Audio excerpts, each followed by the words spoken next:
Welcome in, ladies and gentlemen, boys and girls. RFK Refugees Podcast. Ted here, John here. Sorry, I should say that with more enthusiasm, but it's been a rough weekend. John, how you doing, my friend? Hope you're hanging in there after. I'm no longer dying. You'll actually hear my voice sound sort of like it usually does, so that's probably good. I might start coughing randomly if you see me dodge for a throat lozenge. That'll be what's going on. But other than that, I'm back to quasi normal, just in time for all of our teams to not be playing games anymore. Yeah, I really. How about you? I'm doing okay. It's been an interesting couple of weeks. I'll say that much. But so far things are okay, I believe. So, but let's jump right into it. Yeah, we got some news that will matter to just us, really. I think overall, probably the case. About a year ago, we posted, back when we used to write on our blog, rfkrefugees.com, for those of you who are still going there for some reason, that we were going to A, turn into a podcast network. That will still be true. But B, we were splitting up our brand from RFK Refugees, as people have known us for years now, to United 96 and Kindred Spirits. And that, I think we're going to end that experiment. I don't think that really netted us what we thought it was going to do. So from here on out, we are RFK Refugees. We're who we always used to be. We're going to be RFK Refugees on Twitter. We'll be RFK Refugees on Instagram. We'll be RFK Refugees on Threads, where no one is. I'm just yelling into the void right now on Threads, but that's okay. Someone's got to do it. Someone's got to make that happen. Kindred Spirits as a independent show is going away. We're going to fold our Spirit coverage back into this show. That's what we used to do back in the day. I think that it will make us be more direct and succinct with our coverage, and not add fluff just for the sake of it. We'll make sure that we're giving you guys, what we actually know about, what we're paying attention to, and what you might want to hear us talk about. So that's kind of where we're at. Hopefully everybody's cool with that. By the way, if you are, this will happen over time, but make sure you're subscribed to the RFK Refugees feed. So wherever you go to podcast, search RFK Refugees, subscribe to that. We're still going to put the shows where they're currently at, where they're at, but over time we're going to go back to that legacy feed and consolidate once again the highest rated on iTunes podcast in the universe, RFK Refugees. That's the plan. Yeah, and just to give some background, I think this is more about, you might be saying, well, stopping. We're not going to stop covering the Spirit. I think our plan, our idea, I think our mouths are maybe a little bit bigger than our stomach in trying to cover two different teams every week, even though there are plenty of people out there that do that. Shout out Jason Anderson, who's now paid to do it. And a lot of other people who do a great job with it. We're not going to be stopping our Spirit coverage. I just think the nature of trying, I think it seems like it wasn't going to be a big much, like we were going to do smaller bite shows. And then you've probably noticed, like, our DC podcasts have been extremely long and our Spirit podcasts have been extremely short. So I think we're gonna give you guys a better experience by just kind of folding it back into one kind of a one-stop shop experience again for the shows. We are still going to continue our Spirit coverage, again, and also I think there's been a change in at least somewhat of the Spirit landscape.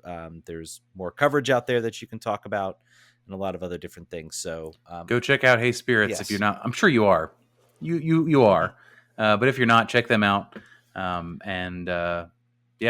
I don't think nothing really changes except for where you're going to subscribe to the podcast. It's still the same show. It's just a matter of, we kept trying to make other brands happen, but everyone just called us the RFK Refugees guys. So why swim against the current? Why not just just go with the wave? Yeah, that's what we're going to do. The original brand was the original brand. Apparently, it's like we are. I wonder if our numbers will spike up. Like we tried to do New Coke, and then we're just going to go back to Coke Classic, and then suddenly our numbers are going to skyrocket. United 96 was our Crystal Pepsi. Exactly. I think.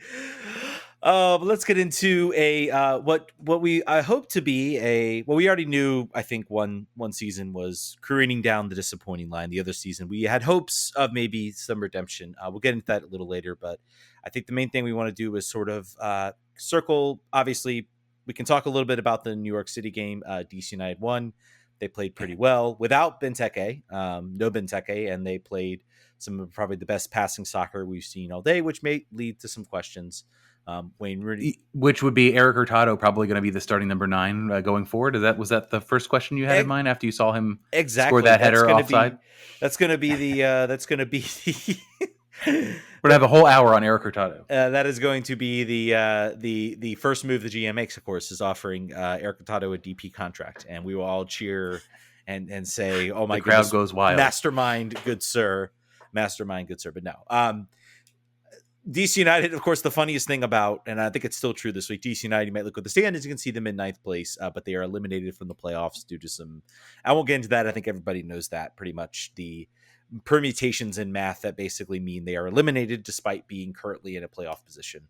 But it's funny. There couldn't be a funnier thing to happen to this team than what is happening right now. By the way, I was actually at the New York City game. Who wished on the monkey's paw? I just wonder who was the one who wished on the monkey's paw, who said, "I want DC United. We just want the 9th spot to at least finish 9th in the playoffs by the end of the year, by the end of their season in particular." And I was like, "Great, here you go." Yeah, I will say. So I was at that New York City game. I left at halftime because I had a 3.5-year-old with me, but.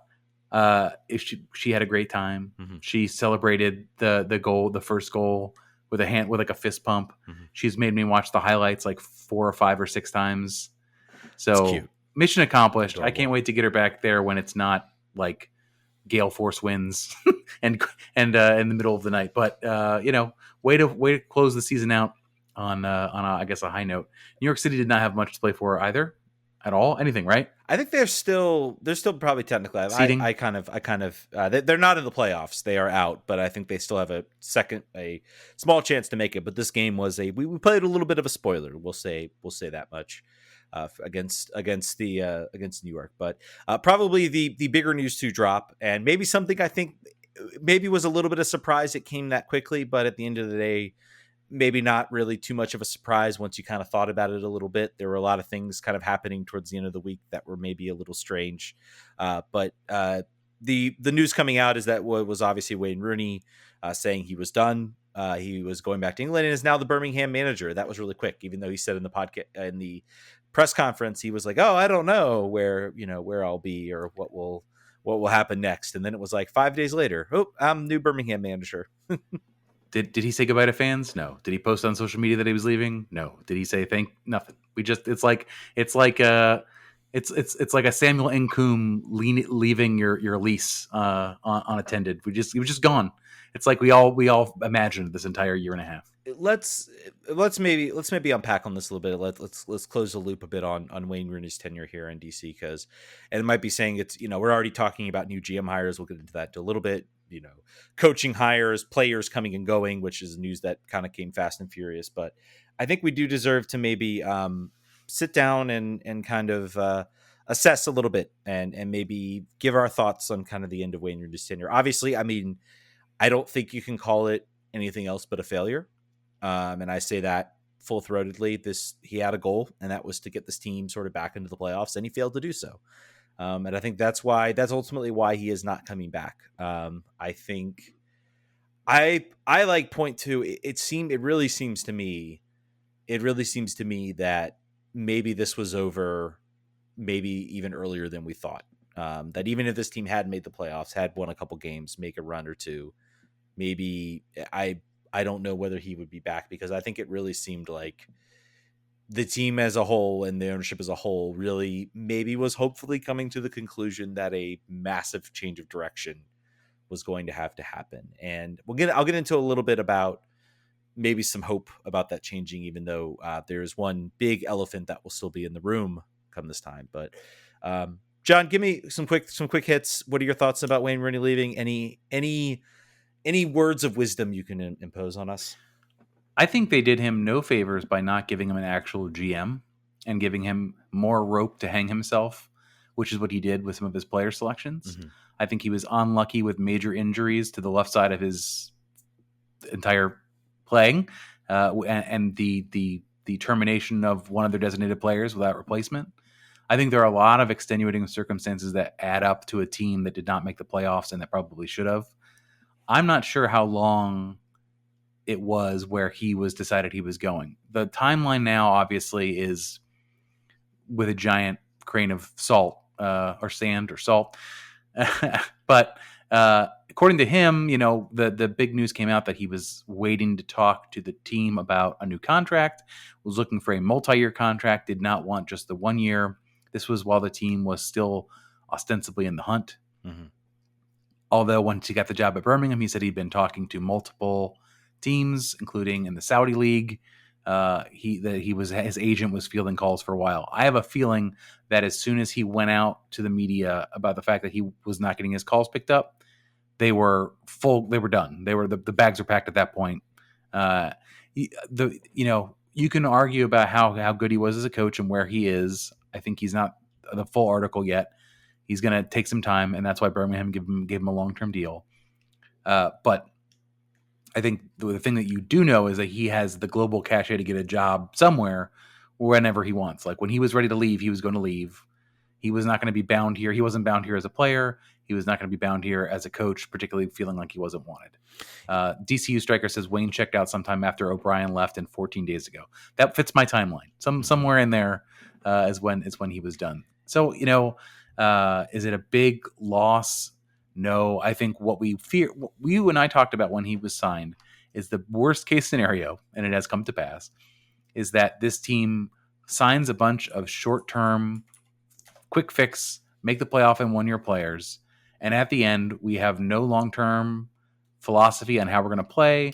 We don't have a great number of young players that are in the lineup, and we have no coach, and we don't know we're starting fresh, basically like a year and a half just got lit on fire. That is pretty much where we're at, kind of literally. Yeah, and honestly, I mean, to really put I want to go back to what your comment about not giving him a GM.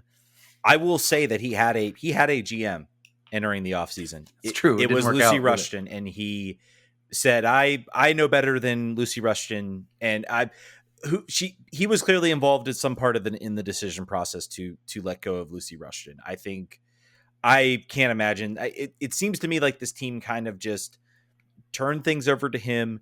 There's been some debate as to whether, we all speculated whether Casper was in charge. I found it really interesting. I almost feel like I look at the team and I look at the club and I'm like, they could have bought out Raval Morrison's contract. I mean, if you want to talk about the real stinker of a move that Wayne Rooney made, and the one thing I can think you can 100% criticism, it is Raval Morrison. A player he said would be top 5 in MLS when he came. He chased away everybody else and said, nope, I want Raval. And the team basically let that hang around his neck, let him be in training, but not registered to the roster. He wanted to register him towards the end of the year. I think that could have been a moment where he was like, you know what, I'm done with this.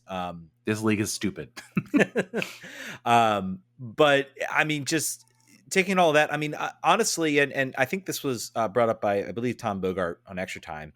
I mean, and he makes a good point. It's like, so you get rid of Lucy Rushton sometime, I think in December. By January, any GM coming in is already going to have a roster that's mostly built. They had Taxi Fundos at the time. They had Benteke. They already signed, and then they went out and already had Mateus Click signed. So the 3 DSP slots were filled. They could not, I believe they already had a U22 initiative player in Chris Durkin. They could not sign another one or their full complement at least, due to the fact that they had a overage, like 3 overage DPs. You had so little room to do anything. And you were also operating with Wayne Rooney, who had already fired the previous GM. I think they absolutely, theoretically, yeah. I do not know a GM that would even want to, even if a GM was maybe interested in taking the job like they are now, you would want to know that you would have more decisions made. And the whole situation with the coach, I think, killed any opportunity for this team to even hire a GM. My thoughts on Wayne Rooney as a coach. I think he's an okay coach. He's certainly got some skill. I think he will get better as he goes on. I have no doubt that he's going to maybe go on and be a fairly successful coach. I think the fact that he went and took this job down here compared to like a Steven Gerrard that crashed and burned in England and then just jumped to Saudi Arabia. He went for a new challenge. He has a lot of respect, I think, for doing that. Mm-hmm. I think the real blame for me lands on both the front office and the ownership for, again, another short-term fix and no long-term vision. And I feel like a lot of the media has pointed that out, and hopefully we start to maybe get that long-term vision. We'll get into that maybe in a little bit, but I wanted to talk about something that came up on, and we'll talk about this, and then we can talk about the roster. Pablo was on Pitch Pass this week or last week, I don't know, recently, basically wrapping the season up, and he said that DC United has become known for three things. I think this is really important. I think he would know. Pablo is tied into the league. He's tied into agents. He knows this stuff. He said that, number one, DC United are known to overpay for players. When we talk about the roster and we talk about the salaries of some of these players, that will become evident. He said that they are known to overestimate the value of their own players when trying to make trades. I think you could look at the number of players who were rumored to leave who then didn't, or who maybe did leave and it did not turn out to be a good deal for both parties. I think that's important. And then the last thing is that they are known for as a team that will overpay on the field, but will underpay their front office staff to a criminal extent. So Lucy Rushton, a GM wunderkind that was highly touted, coming from Atlanta United, data background, helped build Atlanta United into the team that they are. She was making low six figures at DC United, one of the lower roster, according to Pablo, one of the lower salaries in the league for that type of position. She gets a job as a GM for Bay FC, making about $1 million a year in the NWSL. So there is something to be said for where you spend your money. It's very challenging at this point to look at Jason Levian and the rest of this ownership group and say they are cheap, they don't want to spend money. That does not appear to be true. What appears to be true is that they don't know how to spend money. They spend money poorly. They spend money in all of the wrong ways, and the people telling them how to spend money are not advising them well, which is the whole point in why we're at where we're at. So I recommend you go check that podcast out, but I think that really tells you the hole that we're in. And we'll talk about the roster here and see that whole manifest. But like, it is not just a matter of Wayne Rooney wasn't a great coach. It was not just a matter of their injuries on the field. There is chronic mismanagement that has enabled this team to sit idle for almost a decade. There have been different reasons, but the most pervasive reasons now are poor decision making, not being cheap, not being poor, just making the wrong decision over and over again. Yeah, and I mean it gets back to it, like just a lack of again, we talk about this earlier, lack of vision, and I think that's really started to come through, especially post Rooney. I think it was even more evident than it was. I mean, this team in front of you, this roster that we're going to go through, is in all honesty still just kind of a hodgepodge of players. Some who have been here for a long time, in Russell Knaus and Steve Birnbaum, who were from completely different eras, to guys. Most of I guess Robertha we could call maybe a Losada guy, but like most of your Losada guys or the players you brought in under Losada, which honestly, the one you could really consider is Taxi Footas, and he's gone.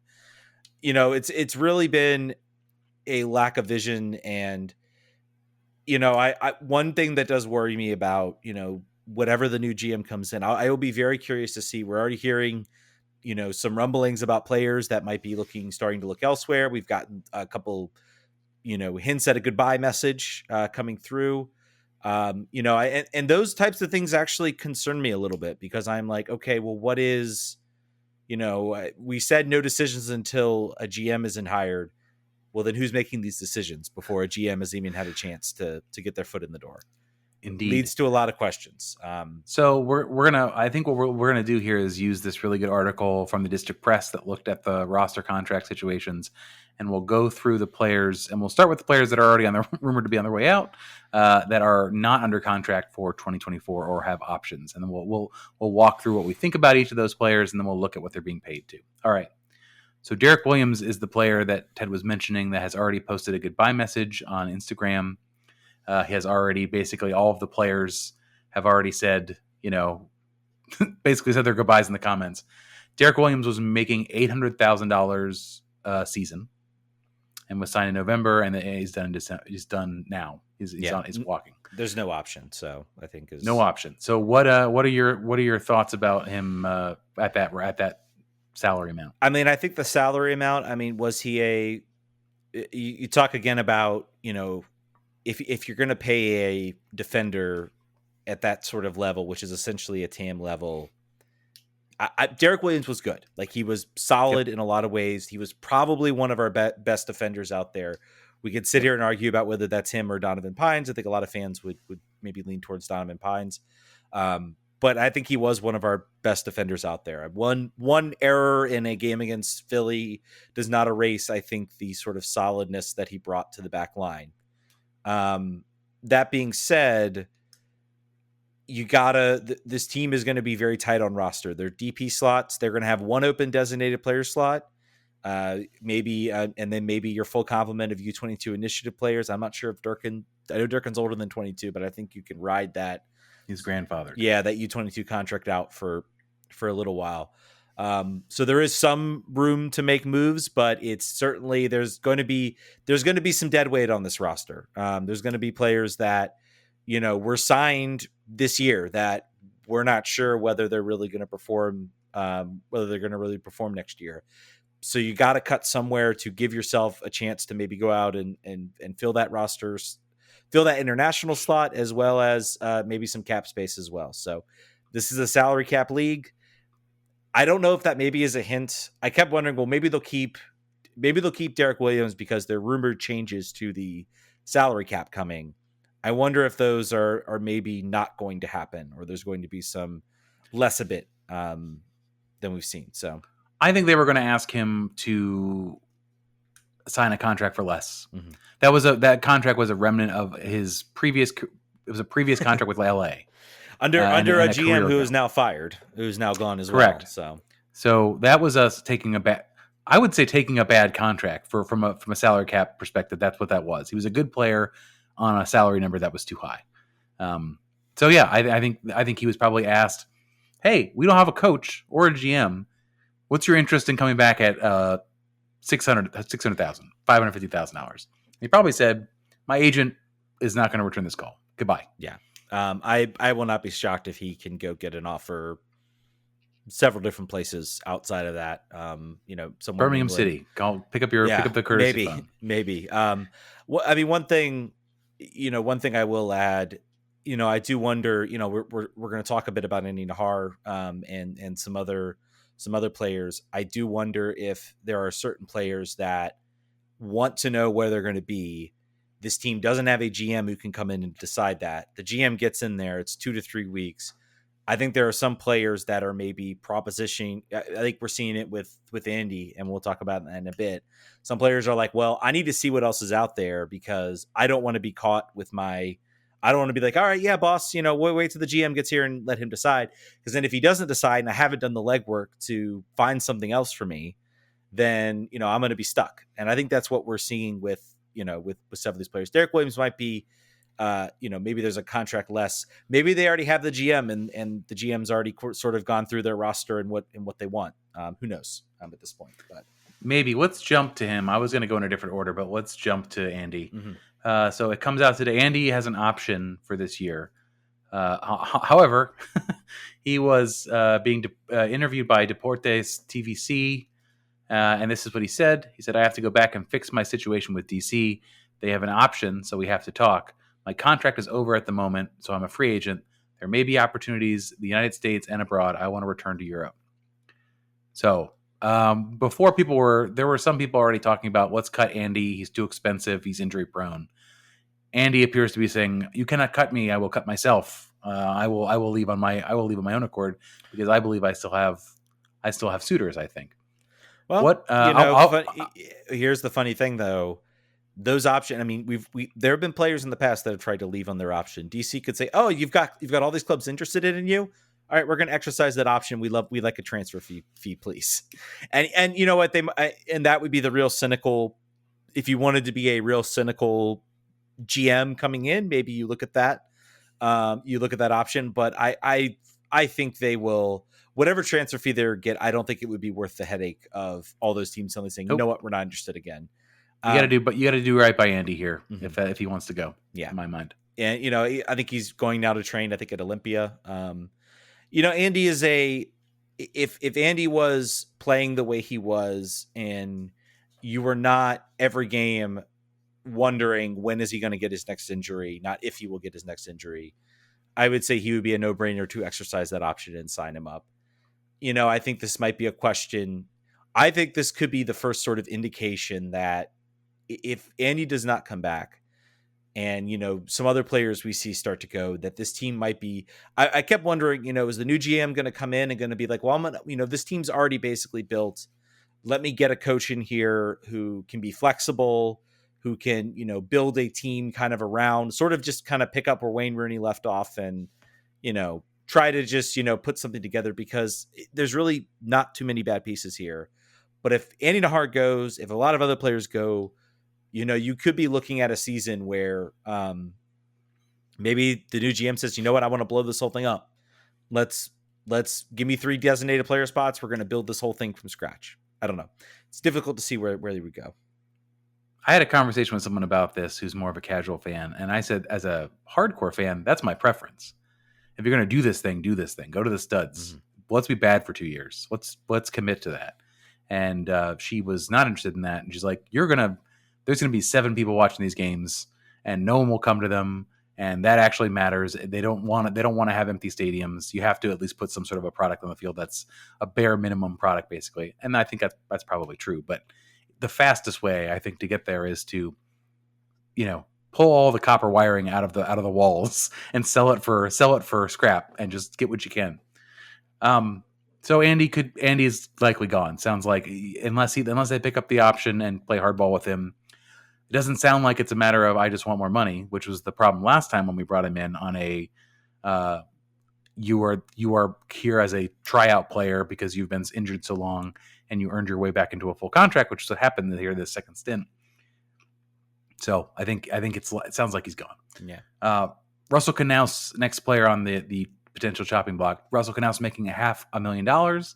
He also had his most durable season this year. I think he's appeared in 27 games. When he was on, I think he was extremely solid, and I don't think there's another player on the roster that is dependably as good at the things that he's good at. Chris Durkin, you could argue, maybe if given the opportunity, a full season in that position, could probably make a very decent approximation for less money. And maybe that happens if Russell does get moved on. But what are your thoughts on Knaus? I love Russell Knaus. I think he is a potential player. You're talking about players that other MLS teams looking for a number 6 might be interested in. And again, you talk about that blow up. I think that'll be a question. New GM comes in. Do you think Chris Durkin can rise to that role, or do you not think so? And you want to just ride with, again, I think this might be a question. This might be another thing where it comes down to, are we going to look at a complete and utter blow up of the team, or are we going to look at a more incremental type of build? By the way, I want to shout out Gregory Koch, subscribed at tier 2, 27-month streak for him. So we thank love that. Gregory, the best. Thank you so much. But I think back to that, back to Russell. I mean, I love Russell. I think he is a fantastic player. I think this year, him being the most durable he's been, I think has been due to the fact that he has not been run into the ground by Losada, and that he has been played a less strenuous role, kind of being that hold number 6. I think if you are a coach, GM, manager coming in thinking you want to get more out of him, I don't think you're going to get that. You're going to get solid number 6 play, potentially very, very good number 6 play. If that's good enough for you, I think you keep him. If you want more out of that position, well, then maybe I think you might look elsewhere in that call. So that might be another sort of I don't know what's the canary in the coal mine. I was going to say canary in the coal mine, but that's bad. Like, I don't know. Just more sign that things might be different. Kind of is. Yeah. Donovan Pines, a player that is rumored to be looking at a new contract, according to Stephen Goff. A player I think he's a Rorschach test for any DC United fan. What do you see when you look at Donovan Pines? Do you see athletic freak that is just a little tweak away from being MLS All-Star caliber, or do you see Bambi on ice that has through 3 or 4 coaches been unable to lock down a permanent position on a number of bad teams? I know how I feel like I think that Donovan Pines is now 25. Is he 25? Thought he was still 26 maybe? Maybe. You might be right about that. I think Donovan Pines is who he is now at this particular moment, which is a player who can do well in a back five or a three-man back line. And I think in a back four, he suffers sometimes. I think his natural abilities and his technical ability and his tactical awareness are not all in a line. And if they were, he would not be here. He would be somewhere in a better league than he is. I think that you want to hold on to him because even still, I think he'll be much cheaper than Derek Williams. Mm-hmm. He'll probably be cheaper than another center back we'll be talking about here in a second. And again, I continue to think in a world where Chris Durkin is your starting number 6, Donovan Pines is one of your starting center backs. Yeah. And I guess I think he showed tremendous improvement. Apparently Wayne Rooney did not think so. Disagreed heavily. Even though I've never seen a player where the media, I mean, I guess we have seen players. I've always seen players with like coaches value them, like them more than everybody else hates them. I don't think I've ever seen a situation where a media fans, of course, but like media, everybody around DC media, like looks at Donovan Pines and says, wow, look at all these improvements. He's been really good. Like he has completely reduced the mess ups in his game. But when you talk to the coach, it's like, oh, he's been okay. It hasn't been, I'm like, are we watching like the same thing? Like, because I think he's been pretty good. By the way, he will be 26 come the start of next year. So he certainly is no longer a young player. I guess, again, maybe that's again, another question. That's another question for, do you, as a GM, do you want to, really rebuild this team, or do you think you can get the most out of Donovan Pines? Also, would he take a 2-year contract? Yeah. At this age, he's in his earning prime now. I don't know what his value is across the league. I don't think it's as high as it is. I think he'll get more money here than he would in an open market situation. Is it a situation where maybe he looks, and maybe there's some other people out there that looked at what they saw and they said, hey, maybe here's a guy we can pick up. He's going to be a free agent. I can fix you. I think it'll be a case for him possibly if he enters next year, if he maybe reaches out to his agent and says, what's out there? Is anybody talking? Is anybody listening? Is there anybody I can jump to? It's not an option year in his contract. His option was exercise. Is that right? So yes. Yeah. So, and maybe then he makes that free move somewhere. I don't know. You're right. You are right about the fact that he is sort of entering his prime. This might be sort of his last chance to get a decent contract before it runs out. So next up on the chopping block, Ruan, who has an option for 2024, and he is making, I believe, 400,000. Yeah, 400K. So in a world where Andy Nahar and his 450K are gone, that means you have no right back otherwise, and Ruan could be it for low price of 400,000. I think Ruan has shown he's shown his skills and he's shown his flaws. I think that he's not the guy you want in a defense first 4-man back line. He's fast as hell. He can be dangerous in combination, running up and down the wing, but he's not the guy you want on an ISO basis with the team's best attacker on the left hand side, just doing their dirtiest to him. So I don't know. I feel like you could probably afford to. I would maybe let him go, depending on. I think Ruan was better than a lot of fans gave him credit for. I thought he had some decent moments. I thought once this team got a little bit quicker in the attack, I thought he showed a little bit. I think when he was able to combine with a quick player, I think it's like if you want to talk about like his best game was that Orlando road game where he linked up with Taxi. Like we talk about, that was where I thought he looked his best. But at the end of the day, I think this is a player you look at and you say, you're not gonna. There are players out there I think you can find that are better than him. Particularly if Andy's going, I think that's maybe your GM's first opportunity to sort of remake that right side and that right back position, along with the coach, presumably, where you can go out and do something. So, Eric Davis, options for 24 and 25. He's an international player, Mm-hmm. I believe. I think that is a component of this choice as a Panamanian international. I think that he showed pretty well of the mid-season like fill in gaps players. I think he has some major upside. I would say you keep him, particularly if you could pick up his option for 1 year and not both years, to give yourself continued flexibility. He's a good hole plugger versus some of the players that we'll talk about here that are also on international spots that have not been contributing at all over multiple years. Yeah. What do you think? I mean, I would. He's a player. I think I've sung a lot of his praises. He's also a player. If Wayne Rooney was here next year, I would say keep him because I think he's been decent enough. He fits the system. Because he's also 32. 30. And I'm saying because he's getting up, because we are going. Because then I just look at, okay, sign him up, sign his option for another year. He's been solid. He's been good. Hopefully Mahana Jazz comes back and we've got something.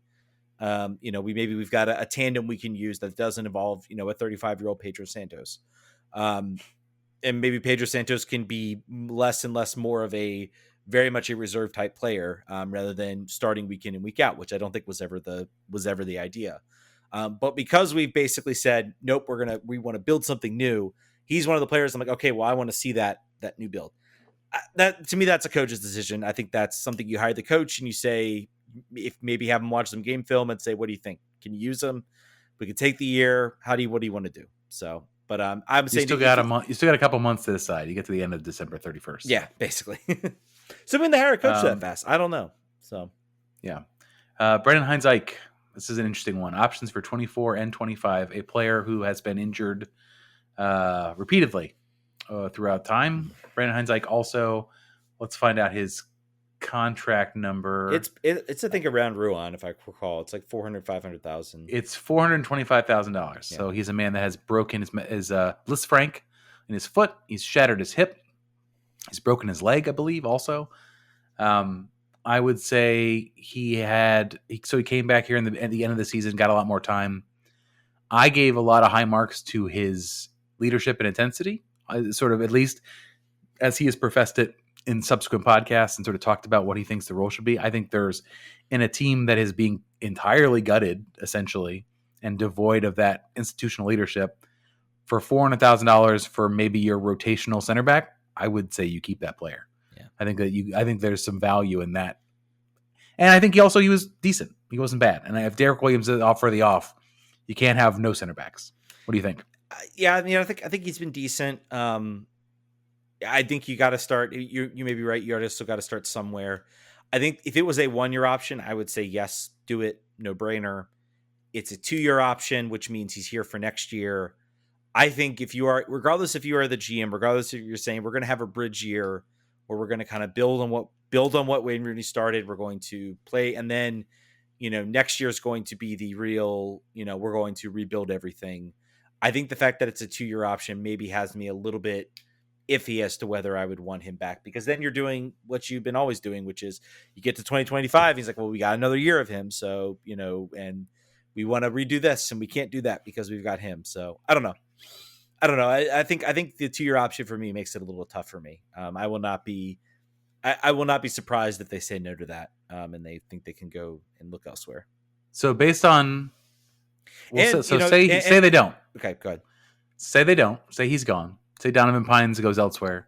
We already know Derek Williams is gone, and that will leave us with Akamboni and Birnbaum. Hayden Sargis and Steve Birnbaum as your center backs, essentially. With that in mind, does that change? And also Matai Akamboni. Yeah. Does that change your mind on sort of or do you still say from a GM new coach perspective, fine, find 2 guys, you can do it? I guess it's a question of what is your plan here? Are you trying to completely rebuild? I don't know. I feel like if you are keeping Brendan Hines-Ike, you're keeping Steve Birnbaum, you're going to have Akamboni, then you are basically saying, well, this year is going to be a bridge year where we're going to bridge this. We're going to try to be competitive. We're going to bridge this towards next year. Again, also, you talk about being bad for 2 years. I mean, this is not like, I remember watching, you keep up with most North American sports, And they all talk about teams intentionally losing and intentionally trying to get higher draft picks. That doesn't work in MLS. It's like you win a higher college draft pick, which you might get a good or decent player. No guarantees of anything that you'll be anything successful. So there is something to be said in MLS. Like you almost have to start to be competitive, because even being competitive is better. Tanking gets you nothing. Yeah, tanking gets you absolutely nowhere. And you also gotta, does the GM weigh the ownership and the ownership coming in? I don't know. You're saying like that. Maybe you keep one of them. I would maybe lean towards Donovan Pines over that. Yep. With the idea that you are then going to try to build. Akambone, I think, is right now. He is definitely the future. He looked very, very good in that New York City FC game. That is your potential future defense, probably coming in for a guy like, and to say, well, he's 17, it's tough to be a 17-year-old center back. There have been plenty of players that have jumped into that role at very young ages. LAFC has one who's already being looked at for a European purchase. So yeah, it's definitely right. Now you want to get some easy ones. Let's set these up and knock these down. Ravel Morrison, the move we already talked about, $850,000. Goodbye. Enjoyed your stolen money for this entire year. Nigel Robertha, a player I have talked about so much. If you've listened to this podcast, you know two things. One, I like green sauce on my pupusas, and two, I think Nigel Robertha is not good at soccer. I just want FM Football Manager 24 to stop telling me that, to stop showing me all those stars for his potential. They love him, and I do not understand it. I don't get it. I don't get it all. I don't want it. By the way, we'll have $550,000. Yes. How many goals has he scored for DC United? Not that many. I believe the answer is 2. I'm reasonably certain. You can maybe look that up while we're talking here. But that is a player that I think there's almost no chance they pick up that option. He's gone for the off. A bad signing to start with, and never panned out. That was a Losada era signing. Yes. Yep. Okay. He was right. I think he was rumored to be right before they brought in Hernan Losada. So I think we've gone invisible on the live stream, but yeah, hopefully y'all can still hear us. We'll keep talking. Gasuo Samake, who is an options for 24-25. The man's gone, right? Yeah, he's gone. Yeah, might be good for Loudon. Not sad. Might be good for Loudon, but I think he's gone. Jose Fajardo, options for 24-25. Nope. Another player I'm not impressed with. Nope. Goodbye. Yamil Assad, options for 24 and 25. Goodbye. Oh man, that's just Yamil still makes me sad. It makes me sad, man. It really does. He was just watching him in 20. I mean, he will still be the first player that scores at out of field. That is true. Can't take that away. I will say, Howdy Partners is, for what it's worth, Orlando got Shaq Muhammad with our number 2 pick, though he spent most of the year at Next Pro. That's what you get with draft picks, and I think DC has a good enough market in the academy that they don't need to be looking in the draft. If they want to take their draft pick every year and ship it for allocation money, that is a-okay with me. Yeah, we might get a good or decent player out of the draft, but if you are mining your homegrowns the way you should, you'd be mining your academy the way you should, especially that marketplace. If you can get back into Baltimore and get that ship rolling again, then yep. I think that's where you're going to get the most out of it. So. Luis Zamudio, contract options for 24-25. Who? The third string goalkeeper. Oh, Zamudio. Sorry, I completely blanked on his name. I don't blame you, because he's played no games for DC United except for this friendly just down the street. Yeah, he played for Loudon, though. Wow, that was bad. Yep. Yeah, I mean, if you think he's good enough, sure. He's probably cheap. You probably need a backup option. Very cheap. Yeah, I'm not sure what the situation is between Alex Bono and Tyler Miller as far as goalkeepers go. I believe they are both under contract for next year. Yeah, so I mean, yeah, and the year after, I believe too. Ooh, let's see. Hopefully, there's Alex Bono's through 2024, and Tyler Miller's through 2024. Okay, probably with Alex Bono option. making $85,000, and Tyler Miller making $400,000. Jeez. You can't keep. I would say you get rid of one of them. Yeah, I think you get. I mean, honestly, based on how last season ended, you look to get rid of maybe Tyler Miller and shed that contract for Alex Bono, especially at that value. How does that dude? Yep. How does that dude live in DC for $80,000 a year? Probably has roommates. I would hope. My goodness. Probably has roommates. I think, yeah. Anyway, so that ends. Oh, yeah. And then the other easy one is Eric Hurtado. That's goodbye. Yeah, goodbye. Now, we forgot. Ted Kudipietro. Speaking of Eric Hurtado in Vancouver, we forgot to mention as well Carl Robinson joining Birmingham at the roster. Fred Breon is I just put that together. It's like, why is there Eric Hurtado on this team? Oh yeah, because Carl Robinson was here. He was a guy many thought might be the coach of the team, and then nope. And then he got a better job. He got a better gig, probably paying more money. Yes. Ted Kudipietro. Yes. A player that this team is absolutely going to lock up. They're going to make him a key component of this roster. He's going to start next year. That's what's going to happen. I would hope, unless, I mean, we'll talk to the new GMs. I feel like that's a move you can make without. I think you could maybe ask in the interview, what do you think of Ted Kudipietro? Great player. He should stay here. Great. We're gonna go ahead and lock that one down. We can lock that one down. Hopefully it's been done. They seem to be gassing him up. Chris Pontius is his agent. You want to feel old, folks? Yes, Chris Pontius, a player I saw score his first goal against LA Galaxy on the road after getting drafted from the University of Maryland, is now a gray like me agent in MLS. Do you pick up his option, or do you go ahead and just get him locked down on that multi-year deal? Lock him down. Yeah, I think. But if they offer him a new contract, does he then count against? Does he no longer count as a homegrown, and does he count against the cap? I think you still get a salary. I think you still get a roster benefit from extending your homegrowns. Okay, I'm not sure. TBD on that. Some nerds will have to figure that out for us. So the last one that's a bit of an open question, and I think this has been debated. Matt Doyle had an opinion on this. The internet has an opinion on this. Gabriel Pirani, whose option is coming up, his loan is ending with an option to buy coming up. If you look at Pirani's statistics from a chances created metric, which is where you normally would judge a number 10, he's very, very poor. One of the worst 10s creators in MLS. A lot of that can be attributed potentially to the players around him, to the style played, to the lack of wingers, lots of things going on there. But if you're looking at this player coming into with a new coach and a new GM, right now, if you walk away, no harm done. You didn't lose anything. You're not under any sort of. How sure are you about Pirani as a piece you want to build for the future with a multi-year contract that you would? What would your thought process be around him as a new GM, new coach? Yeah, I mean, he's a player. I see what I see is good. Stats aren't there. Am I being? I will defend his number a little bit. I think also, like, people pointed out, Ricky Puig is like 99th percentile in passes, and then like as soon as you hit versus attacking players, like you on the FBref page, it like drops down to like 24. He's in the 24th percentile in a lot of those categories, or lower in some cases. So. That versus attacking players, I think it's a little it's maybe a little difficult. It's difficult to judge a guy coming in midseason. There was enough there to make me say that there's certainly promise there. Again, does he come in with a new coach? I think that's going to be a decision.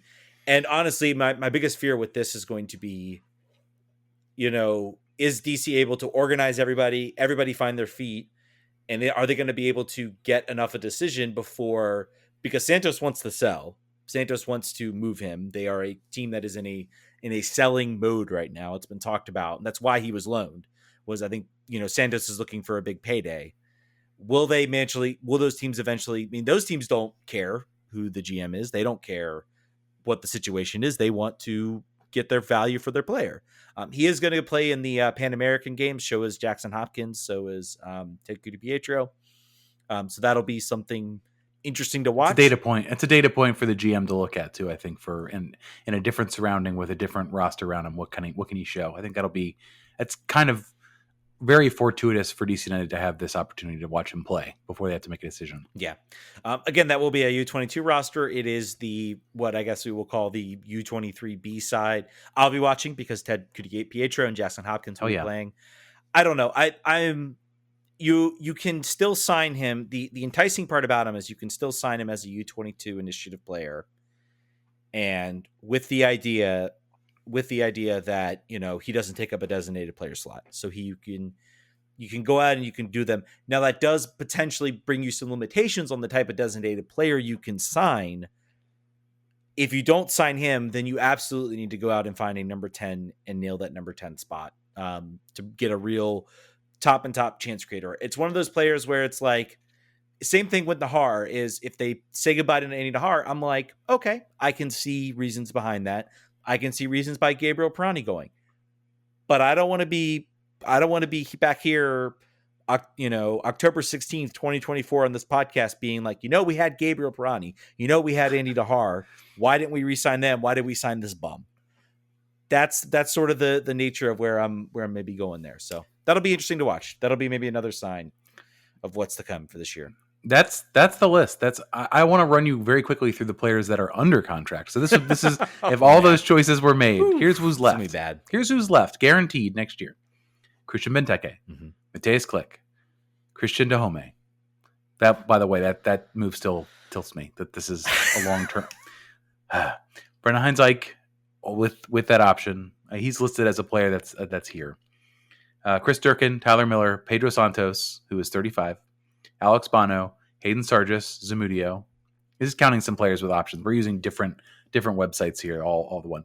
Steve Birnbaum, under contract to the end of 2025. Mahana Giazzi, same story. Jackson Hopkins, Christian Fletcher, and Matai Akambone. That's who's left. That's the roster as it is currently constituted with no option signings. Yeah. Just what Christian Fletcher and Jackson Hopkins both making $85,000. Matai Akambone making $67,000. Both. That's a player. By the way, if you look at like roster maximization and like making things happen, if you're able to make a player who's making $67,000 your starting center back, starting half your games, that's how you do it. Yeah. That's like the Moneyball stuff. That's where you really are able to. That's where you can spread that depth around so that when he gets hurt, you have a player coming in that's not just USL level replacement guy. If you're a GM coming to this, yes, you are looking at some of the dead weight. No team where you're hiring a GM is in a great spot. Maybe they're either completely barren and you're unless starting you're Orlando. Over. Yeah. Who might be hiring a new GM, a new coach, and a new sporting director. Yeah, maybe. And maybe we'll take that coach. That would be awesome. Maybe we'll take all of them. Can we just line change them? No, that's apparently not happening. They pretty much settled on the other two candidates. But from what Tom Bogart said is that they tried to speak again to the I think the current technical director at Orlando and were refused to do so. I think that's almost an indication that we're already pretty close on a new contract. So you can't speak to him. Or maybe Orlando just jerks. Wouldn't surprise me. But either way, but I mean, you look at that if you are a coach coming in, and honestly, let's we haven't really talked about Christian Fletcher has been lightened up for the Swansea City U21s. I believe he has like something 4 or 5 goals in like 5, 6, 8 games. Again, it's academy, it's youth, more youth soccer. I think that was more about getting him moments, getting him games. You definitely want to look when you come back. You want to see what we have in him. Jackson Hopkins has from what I saw at the end of the year, it looked like he might have moved positions. We all kind of thought he would sort of be that right winger out there, and he sort of has shifted a little more centrally, playing sort of maybe that more hybrid 8 role. That's going to be something to watch coming up for this team this year, and I think a big year for him too.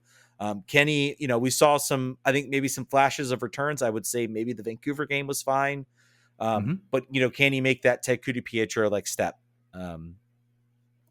next year? Hope so. Maybe he can sneak his way. Maybe he'll shine in the Pan America games and he will make some steps into potentially the Olympic team. I think that's going to be an interesting thing to watch.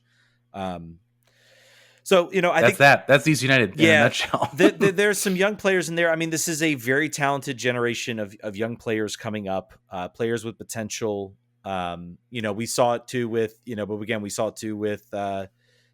Griffin Yao, and that really hasn't panned out for the team as a whole. So, interesting to see what happens. It's also a little interesting. There are certain players too that have kind of fallen by the wayside. Jeremy Garea being one who has kind of gone missing, despite playing many games for Loudoun and not really cracking the first team. So it remains to be seen whether this is a sort of a wave that DC got and whether they can actually continue it. I believe if another, not to pitch pass upon pitch pass, but you talked to, and I think this was also on Extra Time as well. They were talking about sort of that 2016 like youth team that like won the GA Cup, and like all those guys are on that team are like starters for DC. So it was certainly a wave of generational talent. It remains to be seen whether the team can keep that up. And I think, also the next question for me is who's next? Is there another player out there that they are looking to offer a contract? We haven't heard too much.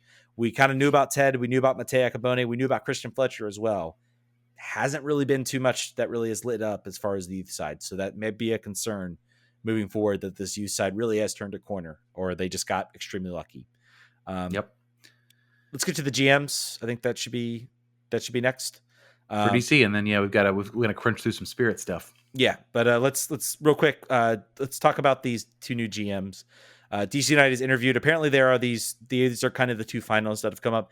Doesn't mean someone else might come about, but these are basically what Tom Bogart is reporting, and Pablo Maurer are reporting as maybe the two finalists, and it is Ali McKay and Issa Tall. I will speak frankly, I do not know. Do I know which one? I believe there was actually a Discord question of the names you've mentioned. Is there anyone you hope that will be the next GM?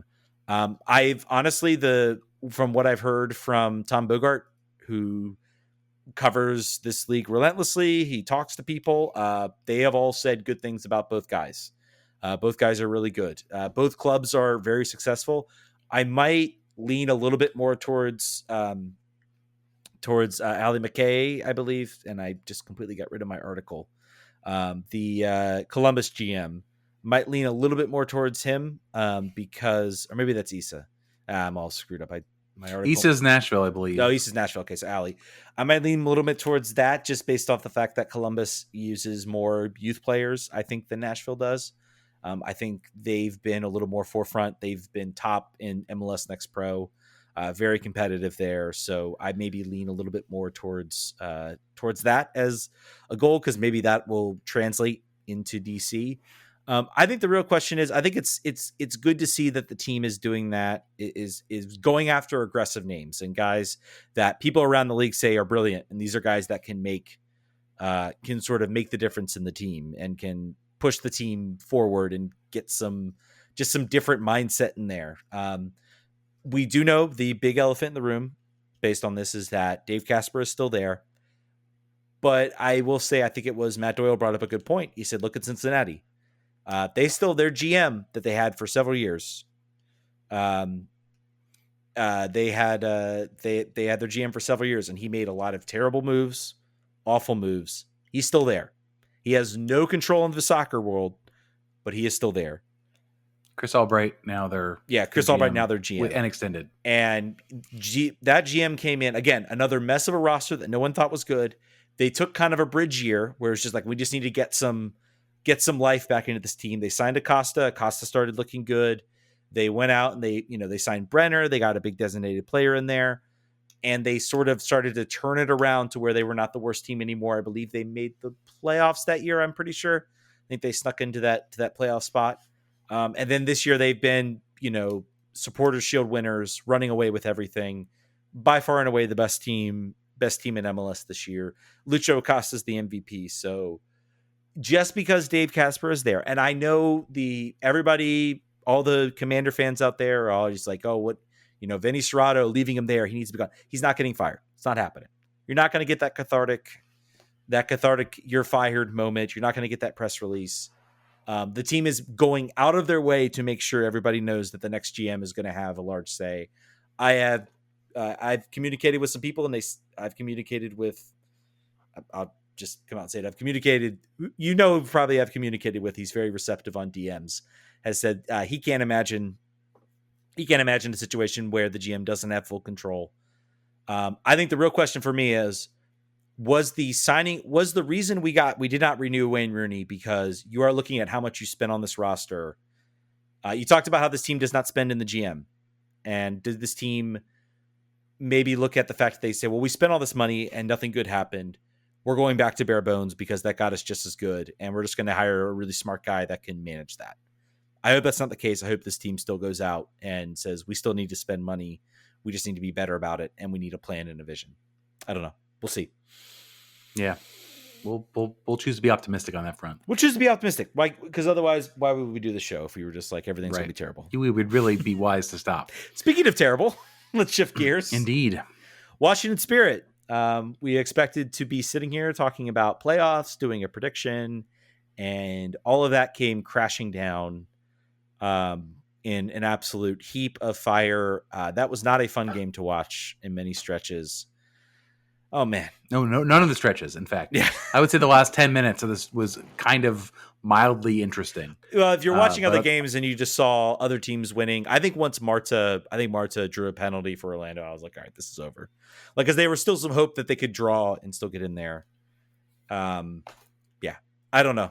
Just a disaster. So we'll do a quick review of this. Basically, we found out right before the show. I think Jason Anderson actually had this on Friday afternoon, that Mark Parson was out on yellow card accumulation.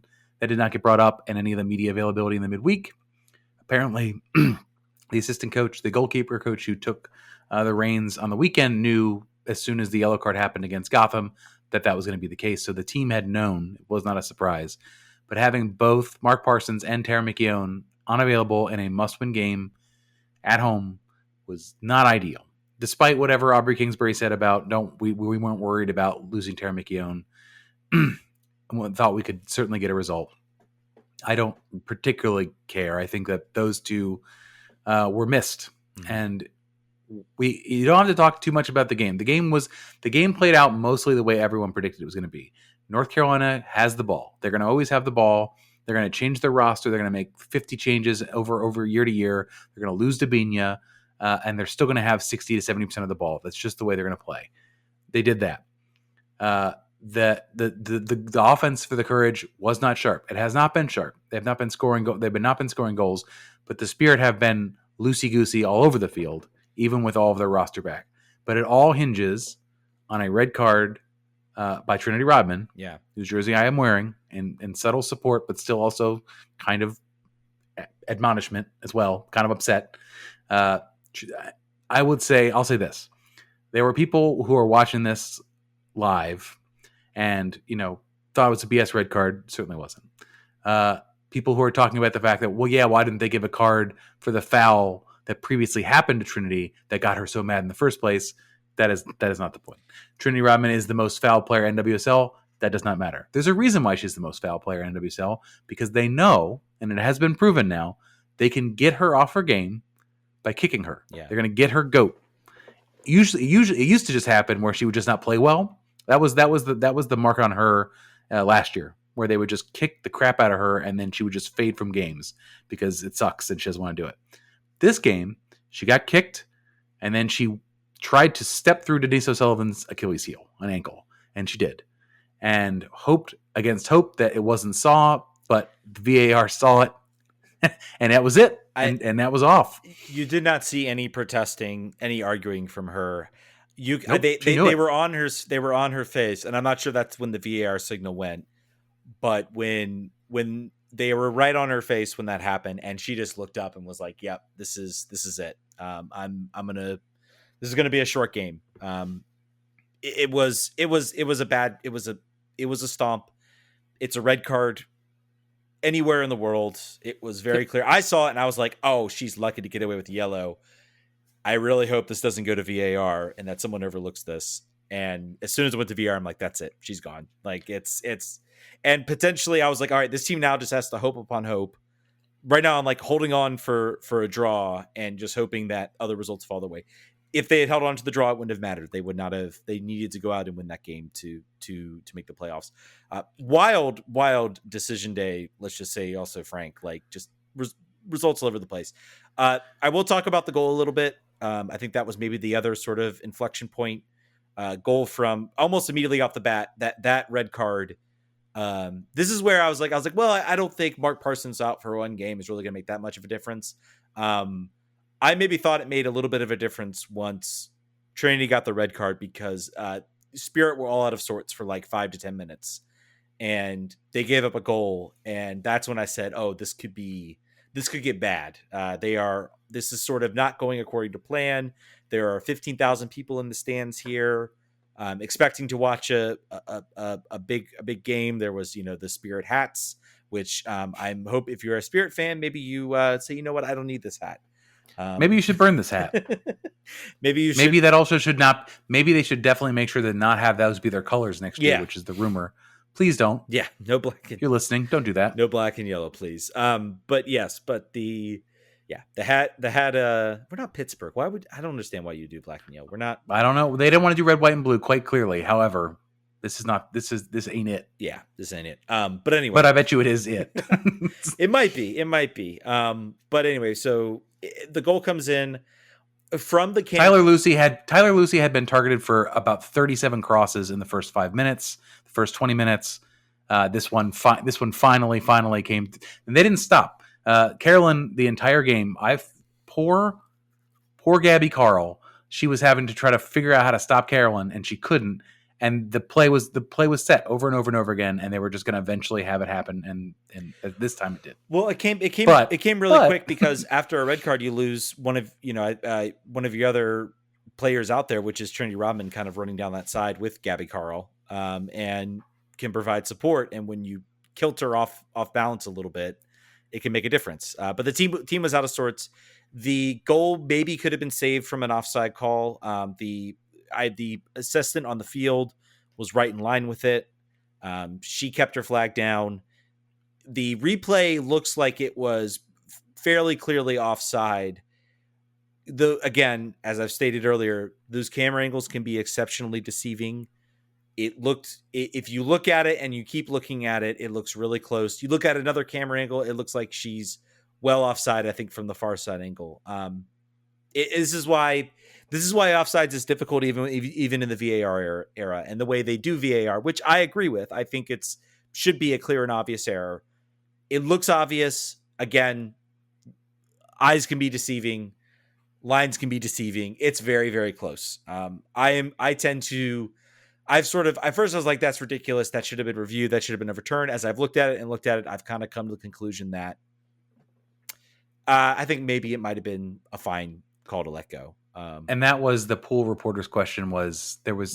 They asked, did you look at this? And they said, we did not deem it to be a clear and obvious error on the field. And I think if there is that much back and forth about decision making, having looked at even at the still after the fact, I think you can argue that that's a fair assessment. They've used it for less, right? Like that's not always the threshold that they actually withhold, which is why VAR is frustrating so many people, because that's somewhat of a subjective threshold. But this is not down. Aubrey Kingsbury in the postgame was like, "This is not why we're not in the playoffs. Yeah. It was not this. It was not that goal. They lost the least amount of games in all of NWSL this year. I think it was it 6 games? 6. So that is interesting. But they just drew. They similar to previous year where they would be in winning positions and they would give it away. They would have late goals. They would not score when they needed to. Lots of draws. Very, very frustrating overall season. They couldn't finish this year. There was a supreme lack of finishing of these final games. I would say maybe they were outplayed, and I'm not even counting this game because you had one of your best players sent off. Maybe in I would say probably their final stretch of games, they were maybe outplayed in 1 or 2 games where they were the worst team. The Chicago game for me is like the big omen because they through and throughout just dominated that game. And I feel like that game just kind of broke them a little bit where it was like, wow, we must be cursed because goodness gracious, we had the better chances. We had the better opportunities and we just could not find the back of the net. And we got scored on twice. They were FM'd of the highest order in that regard. So, yeah. So go ahead. No, I said we just find ourselves here at the end of this season. This is a team that Mark Parsons said from the onset is not there yet. We're in an intermediate building mode. They won too soon, and they were not necessarily. They shouldn't have been the worst team in the league last year. So the good thing is you can't say that this is revisionist history from him now as they don't make the playoffs. That was his story from week 1. So as they took off and they had a good start to the season, he was very much saying like, "Hey, we're happy for the points, but we're not there yet. We've not set up the way we want to have set up yet." So I'll give them that. There is going to be some roster changeover here. There always is an NWSL. I'm going to run very quickly through their roster. Let me just, go ahead. Yeah. I want to, before you get into that, I want to bring up Mark Parsons, because I will say, okay, you're not there yet, buddy, but you have 7 players in this roster, 7 players that are, I think it's still 7. No, maybe it's like 5 now, because I keep wanting to throw in some of the other, like, your some of the other players that were here, but you have several players that are playing on the U.S. women's national team. They are parts of that national team. They are part of its future. Andy Sullivan, Ashley Sanchez, Trinity Rodman, Ashley Hatch was certainly probably on that way and probably should have been on that roster, considering how poor the U.S.'s finishing was in that World Cup. You have a Golden Boot winner in that, and I think his seat, while I will not say I'm there yet. Maybe I was maybe there a little bit after that game. I was like, I think he should be let go. This team should be in the playoffs. This team is talented enough that they should have made the playoffs. They should have made the playoffs, in my opinion, way easier. They missed several opportunities to make the playoffs. I for the life of me, here's the thing. I don't understand if this is an intermediate year. You essentially made the change. And this is nothing against Sar, who is, I'm sure, a good player. She showed some good moments. Maybe we'll see a better version of her next year. You completely wanted to shift how this team played to make her a major player down the stretch, and it failed. It didn't work. This team looked a worse than themselves. This team was heading into the break. That game against Portland was competing for the top spot in the NWSL at the time. They were right up there. They had a great start to the year. They looked like they're really like their old selves in a lot of ways. They weren't perfect, but they looked like their old selves. And you made the change coming back out of the World Cup break to completely change how this team made, instead of maybe looking at an offseason to do that. I am not ready to say Mark Parsons out yet, but I am saying next year his seat should be extremely warm. And if this team gets off to a poor start, I think you need to look at potentially firing and replacing him. You are now part of the rich. You are now part of the rich team, the rich owners, the dedicated owners. You are not in an ownership group that is just that is basically bare bones. Michelle King has invested a tremendous amount into this team, both from a marketing perspective, both on the field. And right now, this team is not delivering for the talent that they have. I think maybe that statement is to ease expectations of players, but with more resources comes higher expectations, and those expectations were not met this year. 100%. This team should be in the playoffs right now, and they were a win away from it. And it certainly could have. It certainly could have broke that way. They could have, and they could have been in the playoffs had a couple of the matches gone their way. But I think their poor stretch down the line, regardless of how they played in those games and regardless how they looked, they did look good in those games. There was something off about this team for a long time, and that's really where they lost out, I think, on this playoff race. So I don't know. I think that's a fair argument. I think that he has sold this 3-year vision to Michelle King, and Michelle King agrees with it completely. So I think his seat is most, regardless of the fact that if you look at those players and say you should be able to, with minimal squeezing, figure out how to get that team in the playoffs now. Maybe not be a championship caliber team, but like should be able to do it. Granted, you lost them for a month. Yeah. But it also didn't really kill us because it was the Challenge Cup. They only lost 2 or 3 games for the league. Yeah. Anyway, so quickly going to get through. There are going to be lots of changes. Players who are locked up. Trinity Rodman, still 2 more years. Dorian Bailey, 3 more years. Anna Boutel, who played center back in place for Tara McKeown, who I thought was fine. 2 more years. Gabby Carl, 2 more years. Aubrey Kingsbury, it says, is a free agent. I'm surprised by that. They'll figure out her contract. Yeah. Tara McKeown, new 3-year deal. Chloe Ricketts, 3-year deal. Ashley Sanchez, new 2 more years, and Andy Sullivan, 3 more years and an option. Most of the other the way that NWSL works is many of the young players are on year-to-year deals, similar to USL, similar to the lower end of the roster in MLS. Players that are free agents this year: Nicole Barnhart, probably likely to see her leave. Cam Bogalski, a player who has changed positions now, was previously a wing outside back and is now playing as a forward and a wing player. likely probably might see her gone. Amber Brooks, free agent, who came on as a forward at the end of the game which is interesting. Nicole Douglas, free agent. I think they'll probably keep her because she has a history with Mark Parsons. Bailey Feist, free agent. Probably going to see the end of her here after her injury. Did not look the same. I'm very unfortunate on that front. Maddie Elwell, Ashley Hatch. I thought she had signed a new extension, but Sport Track has it that she doesn't.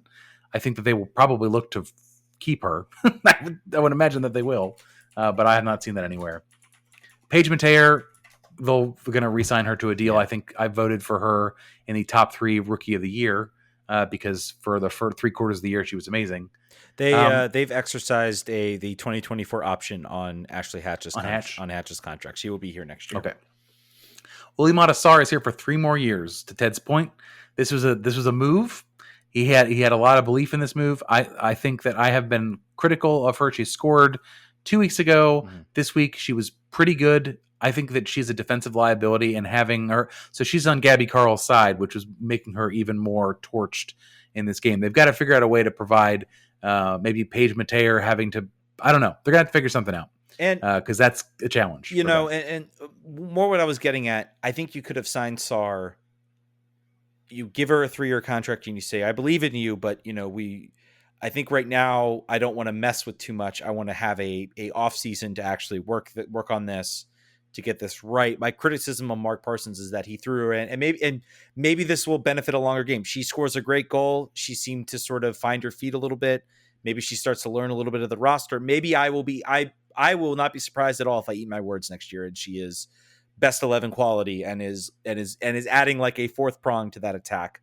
I'm more angry. We were wrong about Mickey Owen. We were wrong about Tara. So we have to, very possible that we are incorrect on Mark's perspective. Yeah. But again, to talk about Paige Mateer. So Paige Mateer is probably your 1 draft pick back. Cause and she's undrafted. Yeah. Undrafted. So she was just, they just found her. Yeah. We were talking earlier, and this is a game, what we talked about earlier with the, with the end of that game is the lack of forward.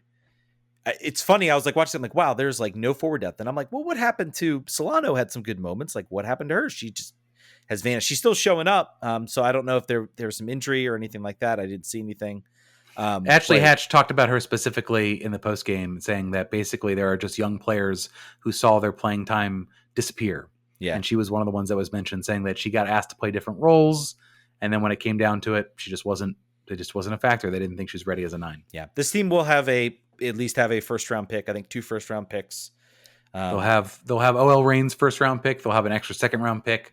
And unlike, as we talked about in the MLS, where a super draft is worth spit, and NWSL is something you really want. Yeah. For now, it's changing. For now. So that Lena Solano, Sam Staub is on a 3-year. Mm-hmm. Riley Tanner, a player who plays for Panama every single game and scores goals, cannot break even into the 18. Something to watch there.